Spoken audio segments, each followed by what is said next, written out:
अस्सलाम वालेकुम रहमतुल्लाहि व बरकातुहू। उम्मीद है तमाम साथी खैरियत से होंगे। आज हदीस पढ़ेंगे जी फ़ज़ाइल तबलीग में से। बिस्मिल्लाहिर्रहमानिर्रहीम। हुज़ूर सल्लल्लाहु अलैहि वसल्लम से ये भी नकल किया गया है कि कलमा तौहीद ला इलाहा इल्लल्लाहु मुहम्मदुर रसूलुल्लाह कहने वाले को हमेशा नफ़ा देता है और इससे अज़ाब व बला को दफ़ा करता है जब तक कि इसके हकूक़ से बेपरवाही और इस्तख़फ़ाफ़ न किया जाए। सहाबा ने अर्ज़ किया कि इसके हकूक़ से बेपरवाही व इस्तख़फ़ाफ़ किए जाने का क्या मतलब है।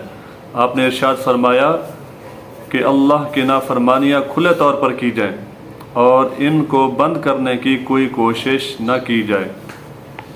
हदीस को दोबारा सुने जी। हुज़ूर सल्लल्लाहु अलैहि वसल्लम से ये भी नकल किया गया है कि कलमा तौहीद ला इलाहा इल्लल्लाहु मुहम्मदुर रसूलुल्लाह कहने वाले को हमेशा नफ़ा देता है और इससे अज़ाब व बला को दफ़ा करता है जब तक कि इसके हकूक़ से बेपरवाही और इस्तख़फ़ाफ़ न किया जाए। सहाबा ने अर्ज़ किया कि इसके हकूक़ से बेपरवाही व इस्तख़फ़ाफ़ किए जाने का क्या मतलब है। आप सल्लल्लाहु अलैहि वसल्लम ने इरशाद फरमाया कि अल्लाह की नाफरमानियाँ खुले तौर पर की जाएँ और इनको बंद करने की कोई कोशिश न की जाए। अब आप ही ज़रा इंसाफ से फरमाइए कि इस ज़माना में अल्लाह ताला की नाफरमानियों की कोई इंतहा, कोई हद है और इसके रोकने या बंद करने की या कम अज़ कम तकलील की कोई सही कोई कोशिश है? हरगिज़ नहीं। ऐसे ख़तरनाक माहौल में मुसलमानों का आलम में मौजूद होना ही अल्लाह ताला का हकीकी इनाम है, वरना हमने अपनी बर्बादी के लिए क्या कुछ असबाब नहीं पैदा कर लिए।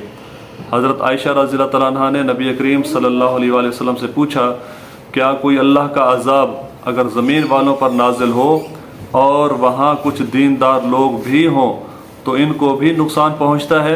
हुज़ूर सल्लल्लाहु अलैहि वसल्लम ने फरमाया कि दुनिया में तो सबको असर पहुँचता है मगर आखिरत में वो लोग गुनाहगारों से अलहदा हो जाएंगे।